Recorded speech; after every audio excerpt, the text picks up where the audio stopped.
মাধ্যমিকের নবম প্রত্যয় গর্বিত খানাকুল। রাজ্যের মাধ্যমিক পরীক্ষার ফল প্রকাশ হতেই খুশির হাওয়া বইতে শুরু করেছে হুগলি জেলা জুড়ে।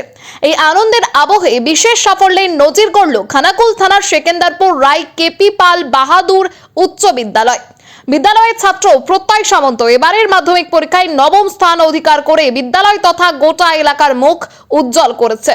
তাঁতিশালের বাসিন্দা প্রত্যয়ের বাবা তন্ময় সামন্ত পেশায় একজন ডাক্তার। প্রত্যয়ের এই সাফল্যে স্বাভাবিকভাবেই গর্বিত তার পরিবার, শিক্ষক শিক্ষিকা এবং এলাকার মানুষজন। বিদ্যালয়ের প্রধান শিক্ষক জানান, প্রত্যয় বরাবরই অত্যন্ত মেধাবী এবং পরিশ্রমী ছাত্র ছিল। নিয়মিত পড়াশোনা এবং শিক্ষকদের সঠিক পরামর্শ মেনেই সে আজ এই অভাবনীয় সাফল্য অর্জন করেছে। ভবিষ্যতে আরো বড় লক্ষ্য নিয়ে এগিয়ে যেতে চায় প্রত্যয়। তার এই কৃতিত্বে স্থানীয় শিক্ষা মহলে আনন্দের পরিবেশ তৈরি হয়েছে এবং এলাকার মানুষ মনে করছে প্রত্যয়ের এই জয়যাত্রা আগামী দিনে অন্যান্য ছাত্রছাত্রীদেরকেও অনুপ্রেরণা যোগাবে। অনুপ্রেরণা হচ্ছে আমার মা, এবং আমার মাকে দেখে সবসময় আমি চিন্তা করি যে মা হচ্ছে এত কষ্ট করে এই যে টিচার হয়েছে এক জায়গায় গেছে, এবং আমাদের যারা অভিভাবক হন তারা সবসময় চান যে আমাদের ছেলেমেয়েরা যদি একটা ভালো জায়গায় যায়, ভালো সাফল্য পায়, তাহলে তাদের কতটা আনন্দ হয়। তাহলে আমি সবসময় চেষ্টা করি যাতে আমার মা বাবা যেন আমার সাফল্যে সম্মানিত হন, সমাজের কাছে, সকল মানুষের কাছে যেন তারা সম্মানিত হতে পারেন। আমি এটা সবসময় চেষ্টা করি। এই জন্য আজকের সাফল্যে আমি যতটা আনন্দিত, আমার মা বাবা, আমার দিদি সবাই অত্যন্ত আনন্দিত। প্রতিদিন কত ঘন্টা পড়াশোনা করতে? কত ঘন্টা বলতে, ঘন্টা হিসেবে পড়াশোনা করাটা আমার মনে হয় না একজন ভালো ছাত্রের হতে পারে, দিক হতে পারে। কারণ সবসময় যতটা ইচ্ছা হবে, যতটা আমার প্রয়োজন রয়েছে, ততটা পড়াশোনা করাই উচিত। ঘন্টা হিসেবে পড়াশোনা করা উচিত না। কোনো একদিন আমার মনে হলো পড়তে ভালো লাগছে না, তার জন্য আমি তো গল্পের বই পড়তে পারি, একটু টিভি দেখলাম। অর্থাৎ এই জিনিসগুলো খুব গুরুত্বপূর্ণ। শুধুমাত্র পড়াশোনা নয়, পড়াশোনার বাইরের অনেক জিনিস, যেমন খেলাধুলা করা, সেটাও যেমন গুরুত্বপূর্ণ। তেমনই অনেক বিষয়ে কিছু জানার রয়েছে আমাদের সমাজ সম্পর্কে, সেগুলোও ভালো করে জানা দরকার। তাই ঘন্টা হিসেবে পড়াটা আমার মনে হয় না ঠিক। কোন বিষয়টি তোমার সবচেয়ে প্রিয় ছিল এবং কেন এটা মনে করছি? সবচেয়ে প্রিয় বিষয় বলতে আমার হচ্ছে ভৌতবিজ্ঞান বিষয়টাই খুব ভালো লাগে। ফিজিক্স পড়তে আমার ছোটো থেকেই খুব ভালো লাগে, কারণ ফিজিক্সের মধ্যে সবসময় একটা নতুনত্ব রয়েছে। আর আমার মনে হয় যে ফিজিক্স মনে রাখাটা সবচেয়ে সহজ ব্যাপার, কারণ এর জন্য কোনো কিছু আমাকে মুখস্থ করতে হয় না। এটা আমি যদি বিষয়টাকে ভালো করে বুঝতে পারি, তাহলে খুব সহজেই আমি ফিজিক্সের যে কোনো কিছু ভালো করে জেনে নিতে পারবো। এবং ফিজিক্স হচ্ছে এমন একটা বিষয় যার মাধ্যমে আমাদের প্রতিনিয়ত বিভিন্ন কিছু আবিষ্কৃত হচ্ছে ফিজিক্সের, আমাদের জীবনযাপন আরও উন্নত থেকে উন্নততর হচ্ছে।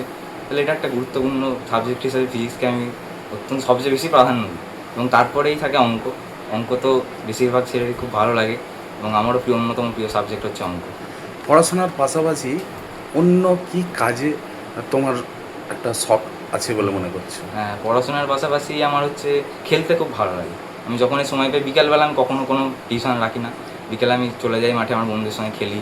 এবং তার সঙ্গে সঙ্গে আমার গল্পের বই পড়তে খুব ভালো লাগে। মানে শুধুমাত্র পাঠ্যপুস্তক নয়, পাঠ্যপুস্তকের বাইরে গল্পের বই পড়া, বা বিভিন্ন ফিচার কিছু পড়া, বা আমাদের হচ্ছে বিভিন্ন নেচার বা সায়েন্সের যে নেচারের যে বইগুলো থাকে সেগুলো পড়া, এগুলো পড়তে আমার খুব ভালো লাগে। কোন খেলা সব থেকে ভালো লাগে তোমার? খেলা সব থেকে ভালো বলতে ক্রিকেট খেলা লাগে। কোন প্লেয়ার? রোহিত শর্মা। রোহিত শর্মা। আচ্ছা, মোবাইল, সোশ্যাল মিডিয়া ইত্যাদি কিভাবে নিয়ন্ত্রণে রেখেছিলে? আমি মোবাইল ইউজই করতাম না। আমার কোনো নিজস্ব মোবাইল নেই, আমার মায়ের মোবাইল আছে, বাবার আছে। যখন প্রয়োজন হতো তখন ইউজ করতাম, কারণ আমার মনে হয় মোবাইল সবসময় ইউজ করার আমাদের কখনো তো প্রয়োজন নেই। যদি কেউ মোবাইলটাকে ঠিকঠাকভাবে ইউজ করতে পারে, তাহলে কিন্তু অনেক উপকার আছে। ধরুন কোনো প্রশ্ন আমি পারলাম না, সেটা এখন এই মুহূর্তে আমার কাছে কোনো শিক্ষক নেই, তাহলে আমি ফোনে খুব সহজেই পেয়ে দিতে পারি।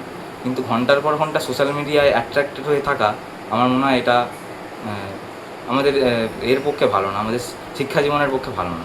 তোমার নিচের যারা জুনিয়র আছে, এই সোশ্যাল মিডিয়া বা মোবাইল সম্বন্ধে তাদেরকে কি বলতে চাও? আমার মনে হয় আমার যারা জুনিয়র, যে এখন থেকে আমি দেখি 7, 6 ছেলেরা হাতে মোবাইল নিয়ে ঘুরে। তাদের ফেসবুক, টুইটার, ইনস্টাগ্রামে বিভিন্ন তাদের নিজস্ব রয়েছে, প্রোফাইল রয়েছে, তারা সেখানে সেইটা নিয়েই সারাদিন পড়ে থাকে। এতে কিন্তু আমাদের যেমন মনোসংযোগ বিঘ্নিত হয়, তেমনই ধীরে ধীরে আমরা বুঝতেও পারি না কখন তারা আমার এই যে পড়ার সময়টা, সেটাকে যেন গিলে নিচ্ছে, গ্রাস করে ফেলছে। আমরা এটা কিন্তু বুঝতে পারছি না। তাই আমার যারা ছোট যারা ভাইরা আছে, তাদেরকে বলবো যে অন্তত পড়ার সময় যেন মোবাইলটা ইউজ না করে, এবং মোবাইল বা যে কোনো আমাদের সোশ্যাল মিডিয়া সেটা যেন ভালো কাজে ইউজ হয়, যাতে তার পড়ার যে বিষয়গুলো সেগুলো যেন ত্বরান্বিত হতে পারে, তার চিন্তাধারা ত্বরান্বিত হতে পারে।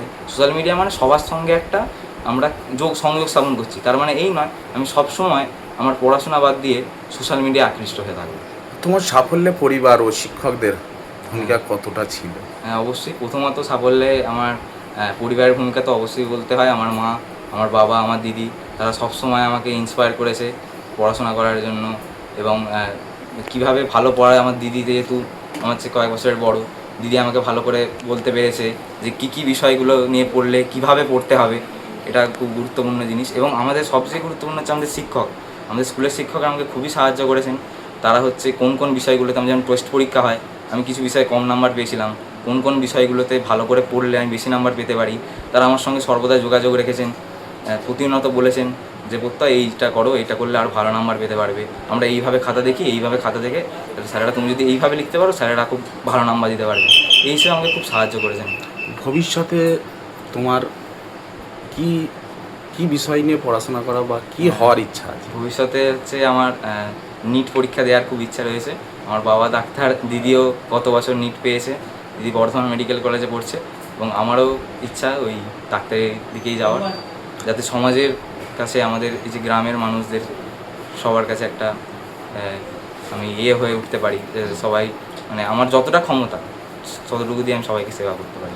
তোমার বাবা একজন এলাকার কিন্তু খুব প্রিয় ডাক্তার এবং সমাজসেবী, এই বিষয়ে কি বলবে? বাবাকে আমি সবসময় দেখি যখনই কেউ ডাকে, কোনো শুধু পেশেন্ট না, যে কোনো সমাজসেবামূলক কাজ সবাই বাবা ছুটে যায়, এবং এই থেকে আমিও ইন্সপায়ার্ড হই যে মানুষের কাজে, মানুষের জন্য এগিয়ে যেতে। ধন্যবাদ, আমাদের তরফ থেকেও তোমাকে কংগ্রাচুলেশন জানাচ্ছি।